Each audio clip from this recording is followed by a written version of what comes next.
அனைவருக்கும் வணக்கம். வீடியோக்குள்ள போறதுக்கு முன்னாடி ஒரு 2 நிமிஷம் ஒரு சின்ன ஒரு செய்தி சொல்லிட்டு அதுக்கப்புறம் வீடியோக்குள்ள போலான்னு தோணுது.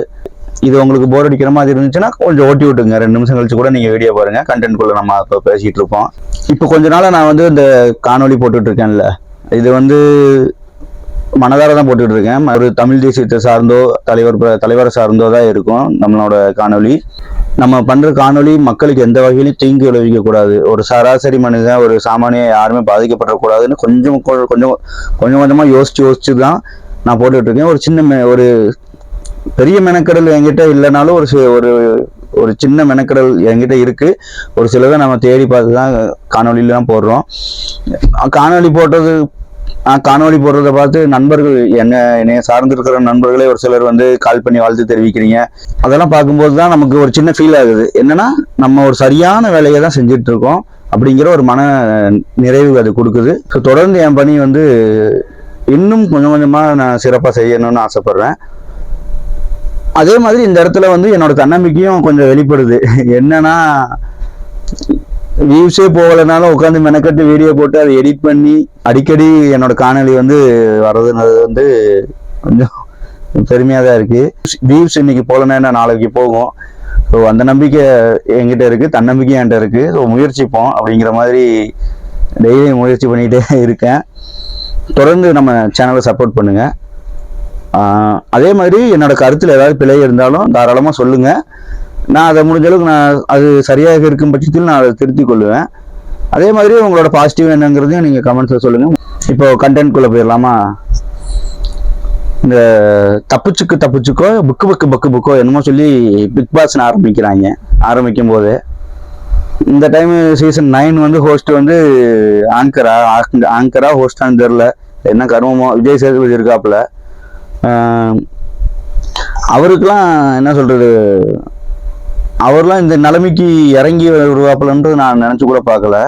இதுக்கு அவர் பேசாம ஆரம்பத்துல ஒரு கஷ்டப்பட்டுட்டு இருந்தாருல, அப்பயே அவர் நிம்மதியா இருந்திருப்பாரு. யார்கிட்டயுமே திட்டு வாங்காம அது இருந்திருப்பாரு. ஓப்பனா சொல்லணும்னா, இதெல்லாம் ஒரு பொழப்புன்னு சொல்லிட்டு இந்த பொழப்பை எடுத்து எதுக்கு அவர் பாக்குறாருன்னு தெரியல.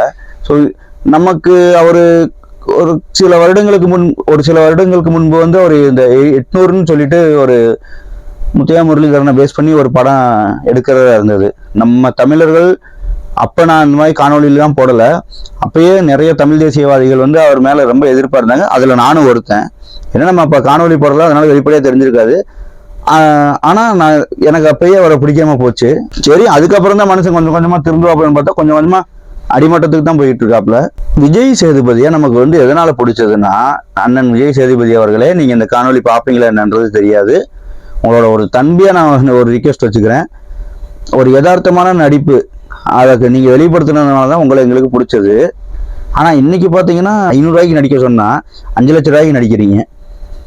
இந்த பிக் பாஸ்ல 500 ரூபாய்க்கு நடிக்க சொன்னா 5 லட்சம் ரூபாய்க்கு நடிக்கிறீங்க. சுத்தமா பிடிக்கல, உங்களுக்கு அது செட் ஆகல. அதுல வேற கூட்டத்தை காசு கொடுத்து வேற கூட்டிட்டு வந்தீங்களான்னு தெரியல. கூட்டமே அங்க அவ்வளவு கூட்டம் இருக்க மாட்டேங்குது. ஆனா அவங்க சின்னதை கை தட்டினா கூட அப்படியே என்னமோ எனக்கு தெரிஞ்சு இந்த கிரிக்கெட் மேட்ச் நடக்கிற இடத்துல கூட அவ்வளவு சவுண்டு வராதுங்க, அவ்வளவு சவுண்டு வருது. சரி, ஓகே, ஏதோ அவருக்கு உங்களோட தனிப்பட்ட விருப்பம். நீங்க இப்ப நான் பேசுறதும் என்னோட தனிப்பட்ட விருப்பம் தான்.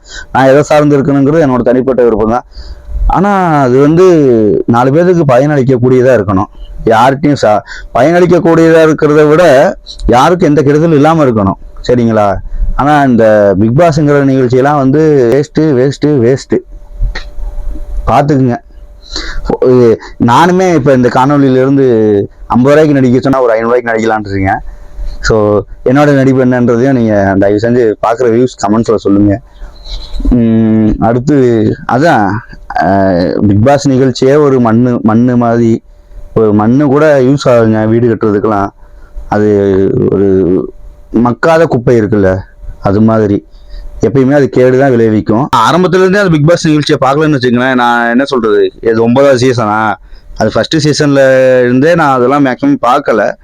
அதுவும் இந்த டைம்லாம் இந்த டாக்டர் திவாகர்லாம் வந்திருக்காப்ல, வாட்டர்மெலன் ஸ்டார். நம்ம அவரை பர்சனலா கிண்டல் பண்ணலைங்க. அவர் நம்ம உருவகேலி எதுவுமே பண்ணல. நம்மளையும் உருவகேலி பண்ணணும்னா நமக்கும் கஷ்டமா தான் இருக்கும். ஸோ நானும் அவர் உருவகேலி எதுவுமே பண்ணல. ஆனால் ஒரு என்ன சொல்கிறது, திவாகரனை நீங்கள் தெரிஞ்சு பண்ணுறீங்களா இல்லை தெரியாமல் பண்ணுறீங்களா என்னன்னு தெரில. விஜய் சேதுபதி என்னன்னா கொடுத்த காசுக்கு மேலே நடிக்கிறாருன்னா நீங்கள் அவரை விட கொடுத்த காசுக்கு மேலே நடிச்சுக்கிட்டு இருக்கீங்க. அவர்கிட்ட போயிட்டு சார் நான் ஒரு சீன் நடிச்சு கட்டவான்னு கேட்குறீங்க. வெறுப்பு வருதுண்ணே. நல்ல வேலை நான் பார்க்கல. நண்பர் யார் வருண் பிரதர் இந்த பிக் பாஸ் ஷோவை பற்றி போட்டிருந்தாரு. சரி அதுக்காக என்ன இவர் போட்டிருக்காருன்னு சொல்லிட்டு ஒன்றும் இல்லை, அந்த இணையதளத்திலே போயிட்டு தான் ஒரு கொஞ்ச நேரம் பார்த்தேன். அதுக்கே எனக்கு ஒரு மாதிரி சல்லையாயிருச்சு. நான் அதனால இந்த டைமும் அந்த கண்டஸ்டன்ட் அந்த விருந்தினர்கள் வருவாங்களே அதை கூட நான் முழுசாக பார்க்கல. ஸோ ஏதோ நான் பார்த்த வரைக்கும் இந்த வீடியோவில் ஷேர் பண்ணலான் இருக்கேன். அதே மாதிரி தமிழ்நாடு இவங்களுக்கு எப்படி தான் இருக்குன்னு தெரில. பிக் பாஸ் நிகழ்ச்சியை மட்டும் இல்லைங்க, ஒட்டுமொத்த விஜய் டிவியுமே நீங்கள் புறக்கணிக்கணுங்க.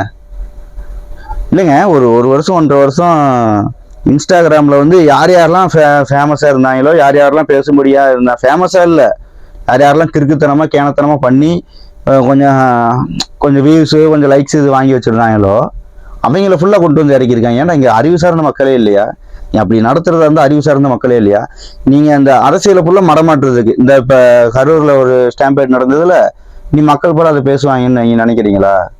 நம்ம மக்கள் இப்படி முட்டாளாக இருக்கிறதுனால தான் இந்த மாதிரி லுச்சா பசங்க நம்மளை முட்டாளு மேலும் மேலும் ஆக்கிட்டு இருக்காங்க. மக்களும் கொஞ்சம் விழிப்பா இருக்கணும், சரிங்களா? ஒரு பொண்ணுங்க, அந்த பொண்ணு என்னன்னா அக்கான்னு போட்டிருக்கான். அந்த பொண்ணெல்லாம் இங்க நல்ல பேர் எடுக்குதான். நீ இதுக்கு முன்னாடி எத்தனை நல்ல பேருமா எடுத்திருந்த, இல்ல இங்க நீ என்ன நல்ல பேர் எடுக்க போற? உன்னோட தோழி ஒரு பொண்ணு சொல்லுது, அவ யாருன்னு இனிமேல் தெரியும். இது வரைக்கும் தெரிஞ்சது பார்த்தாதா? நிறைய பேர் இந்த பிக் பாஸ் வந்ததுக்கு அப்புறம் வீடியோ எடுத்து போடும்போது நான் கீழே கமெண்ட்ஸ்ல போய் படிக்கும்போது நிறைய பேர் என்ன சொல்றது, பிக் பாஸை பார்க்க கூடாது, தவிர்க்கணும் அப்படின்னு சொல்லி கமெண்ட்ஸ்ல போடுறாங்க. பேசுறவங்களை விட கமெண்ட்ஸ்ல அதிகமா போடுறீங்க பாத்தீங்களா?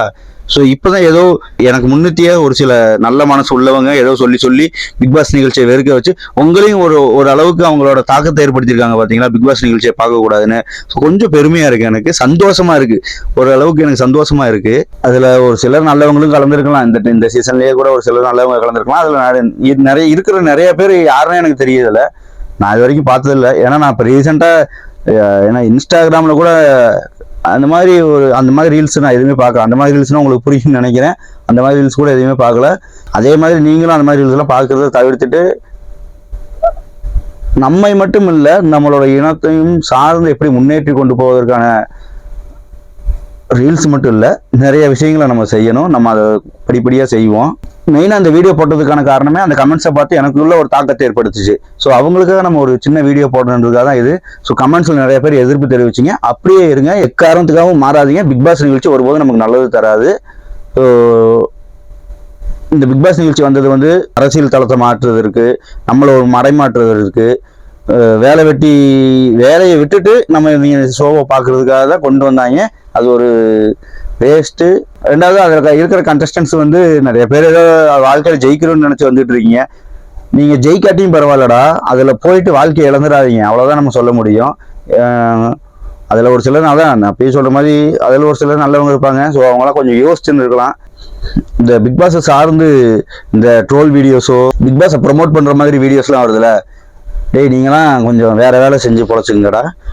என்னது நீங்களாம் ஒரு சில சப்ஸ்கிரைபர்ஸ் வச்சிருக்கீங்க, உங்களுக்கான லைஃப் இருக்குது, தயவு செஞ்சு அதை நல்ல விதமாக பயன்படுத்துங்க. இந்த மாதிரி போட்டு அவங்க தான் எடுக்கிறாங்க, அதுவே தப்பு. நீங்கள் அவங்களுக்கு சப்போர்ட் பண்ணி ஒரு ப்ரொமோட் பண்ணுற மாதிரி வீடியோலாம் போடுறீங்களா, அது மிகப்பெரிய தப்பு.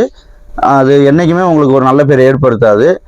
நல்ல பேர் ஏற்படுத்துதோ இல்லையோ நீங்கள் என்றைக்குமே அதில் நிலைச்சிருக்க முடியாது, சரியா? அதே மாதிரி அந்த நிகழ்ச்சிக்கு போனவங்களுக்கு நம்ம ஒருபோது வாழ்த்து தெரிவிக்க விரும்பலை, தெரிவிக்கவும் மாட்டேன்.